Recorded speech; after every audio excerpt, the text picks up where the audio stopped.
1 மணி நேரத்திலே வயிற்றை முழுவதுமாக சுத்தம் செய்யக்கூடிய ரொம்ப எஃபெக்டிவான டிப்ஸ் தான் இன்னைக்கு இந்த வீடியோல பார்க்க போறோம். மலச்சிக்கல் பெரிய சிக்கல். மலச்சிக்கல் தொடர்ந்து உங்களுக்கு இருந்துச்சு அப்படின்னா நாளடைவில் மலக்கழிவுகள் உங்களுடைய மலக்குடல்ல சேர ஆரம்பிச்சு பெரிய நச்சுக்களாக மாற ஆரம்பிச்சிடும். அந்த நச்சுக்கள் படிப்படியாக உங்களுடைய உடல்ல பரவ ஆரம்பிச்சு உடல் வலி, உடல் சோர்வு, உடல் அசதி இந்த மாதிரியான பிரச்சனைகளையும் ஏற்படுத்தும். அது மட்டும் இல்லாம ரத்தத்துல அதிகப்படியான நச்சுக்கள் சேர ஆரம்பிக்கும் போது உங்களுடைய உடம்புல ஆக்சிஜனேற்றம் அளவும் குறைய ஆரம்பிக்கும். இதனால நம்மளுடைய உடலை ரொம்ப சுத்தமா வச்சுக்கிறது ரொம்ப முக்கியமான ஒரு விஷயம். அதனால இப்ப இந்த டிப்ஸ் எப்படி செய்யுதுன்னு பார்க்கலாம். Welcome to Jos Tamil health and beauty. அதற்கு முதல்ல என்னென்ன பொருட்கள் தேவைன்றத பார்த்துடலாம். வெந்தயம் எடுத்திருக்கேன். ஒரு 20 இருந்து 25 வெந்தயம் அளவுக்கு எடுத்துக்கலாம் தாராளமா. அடுத்துதான் 2 ஸ்பூன் அளவுக்கு கேஸ்டர் ஆயில் சொல்லக்கூடிய ஆமணக்கெண்ணெய், அதாவது விளக்கெண்ணெய் எடுத்திருக்கேன். அதுக்கு அடுத்ததான் கொஞ்சமா வெள்ளச்சக்கரை பயன்படுத்தக்கூடாதுதான். ஆனா இந்த டிப்ஸ்க்கு நீங்க வெள்ளச்சக்கரை பயன்படுத்தினாதான் உங்களுடைய வயிறை முழுவதுமாக சுத்தம் செய்யும். அதனால வெள்ளச்சக்கரை தான் பயன்படுத்தணும். இப்போ இதை நம்ம எப்படி செய்யறதுன்னு பார்க்கலாம்.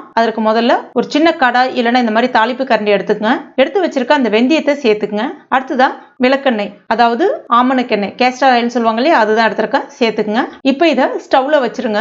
ஒரு 2 நிமிஷம் மட்டும் இருந்தா போதும். அந்த வெந்தயம் நல்லா பொரிஞ்சு வரும், நல்லா சிவந்து வரும். இப்போ ஸ்டவ் ஆஃப் பண்ணிடுங்க. இந்த எண்ணெய் கொஞ்சம் ஆறட்டும். இப்போ எண்ணெய் ஆறிடுச்சு. இதை ஒரு பவுல்ல வடிகட்டிக்குங்க.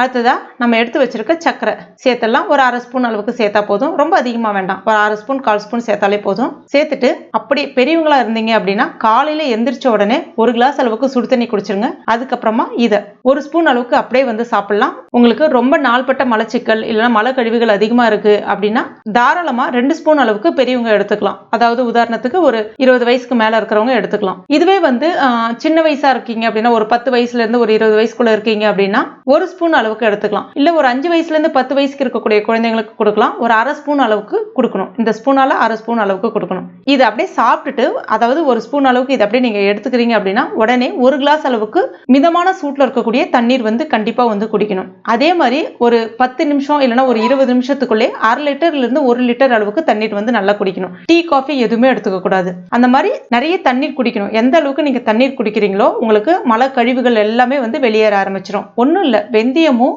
அந்த விளக்கெண்ணெய், அதாவது ஆமணக்கெண்ணையும் நல்ல ஒரு இலகுத்தன்மையை கொடுக்கும். உங்க மலக்குடல்ல நல்ல ஒரு இலகுத்தன்மையை கொடுக்க ஆரம்பிச்சு நாள்பட்ட அந்த மல கழிவுகளை வெளியேற்ற ஆரம்பிக்கும். 1 ஸ்பூன் சாப்பிட்ட ஒரு 1/2 மணி நேரத்துக்குள்ளே கண்டிப்பா 1 லிட்டர் அளவுக்காச்சும், அதாவது ஒரு 1/2 லிட்டர்ல இருந்து 1 லிட்டர் அளவுக்காச்சும் தண்ணீர் குடிக்கணும். மிதமான சூட்ல இருக்கக்கூடிய தண்ணீரை குடிக்கணும். அந்த மாதிரி குடிச்சாதான் இந்த டிப்ஸ் வேலை செய்யும். ஆனா கம்ப்ளீட்டா உங்களுக்கு பாத்தீங்கன்னா அந்த 1 மணி நேரத்திலே உங்களுடைய வயிறு முழுவதுமா சுத்தமாயிடும். கிட்டத்தட்ட ஒரு 4 இருந்து ஒரு 5 தடவை மோஷன் நல்லா ஃப்ரீயா போகும். அடுத்ததா என்ன உணவு எடுத்துக்கலாம்னு பாத்தீங்கன்னா, அந்நிய நாளை பொறுத்த வரைக்கும் NVன்னு சொல்லக்கூடிய அசைவ உணவுகளை தவிர்க்கிறது ரொம்ப நல்லது.